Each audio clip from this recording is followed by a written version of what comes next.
В одном зажигательном танце многовековая культура татарского народа. Мотивы казанских татар дополняет колорит пермских. Именно в Пермском крае в этом году пройдет Всероссийский сельский сабантуй. Их делегация одна из самых больших. Встречая Рустама Минниханова, пермские татары дарят ему местную тюбетейку.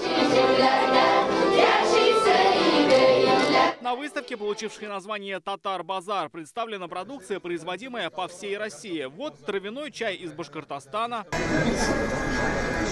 Вот шамаили. Их мастерят сразу в нескольких регионах. Чтобы вас хранила, нам отдает оберегала. Председатель комиссии по родным языкам Марат Ахметов показал мастер-класс игры на гармошке. На Всероссийский съезд традиционно привозят все то, чем исторически славится татарский народ. Конечно, ароматные колбасы, конечно, национальные головные уборы, папахи и тюбетейки. Ну и куда без душистого меда. Но только время не стоит на месте, и теперь кроме липового и цветочного татары научились делать еще и дынный и арбузный. Традиционное ремесло, в не имеющее аналогов мастерство, превратили бахчеводы из Астрахани. Из дынь и арбузов они начали производить так называемый нардек или фруктовый мед. В старину им лечили ангину, теперь сладкое лекарство разбирают для укрепления сердечно-сосудистой системы, почек и желудка. В прошлом году мы были на данном съезде и, честно говоря, вдохновились тем, как наши предприимчивые соотечественники перерабатывают мясо, перерабатывают зернобобовые.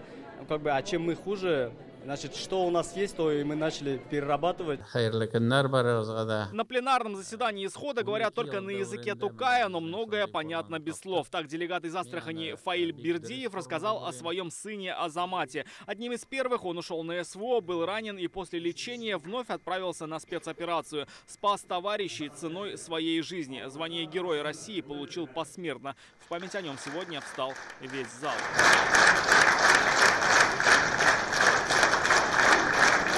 Фермер Дамир Гельманов из Башкортостана поднял вопрос сохранения села. Население деревень стремительно сокращается, очень нужны рабочие места. По мнению делегата, уже назрела необходимость создания отдельной госпрограммы для развития в селах производств. К примеру, предприниматель из Мурманской области уже планирует запустить большой комплекс для разведения овец и современный убойный цех в Татарстане. Это будут новые рабочие места. Не менее амбициозным прозвучало и предложение Наиля Шаипова из Пензы. 8 марта он пригласил раиса республики на свой никах. Мухтарам Рустам Нургалиевич, агар да сез безнең никахыбызга һәм туебызга киләлсә идегез. Рустам Минниханов в привычной ему манере пошутил и пообещал приехать, но не на этой неделе. Ол хатынлы булырга мөмкин, ә мин хатынны югалтырга мөмкин 8 мартта китсә. Шуңа күрә беренчедән котлыйбыз сезне. Бер җаен табырбыз.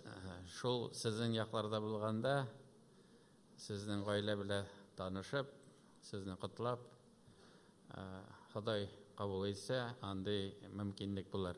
Подводя итог, раис республики отметил важность встреч такого формата. За 12 лет проведения схода все убедились, основа татарского народа в селе, а оно держится на предприимчивых людях. Килгән кешеләр арасында берсе дә хөкүмәт хисабына яшәүче юк. Монда бөтенесе эшли, бүтән кешегә эш бирә. Һәм менә бу күргәзмәне карасак, бил илдә дә, бер җирдә дә мондый тәмле ризыкларны булдыра алмыйлар. Менә сез генә булдыра аласыз. Сезгә кул чабабыз, сезгә рәхмәт әйтәбез.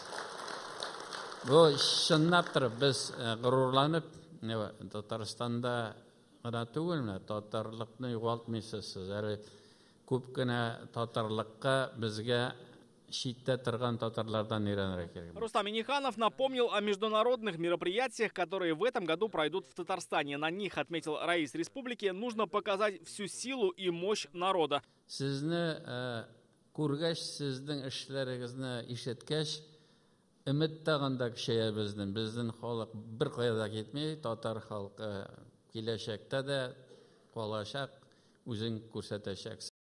Хороших выставок от предпринимателей татарских сел ждут и на форуме «Россия. Исламский мир». Амиль Шайдуллин, Сан Саитова, ТНВ, Казань.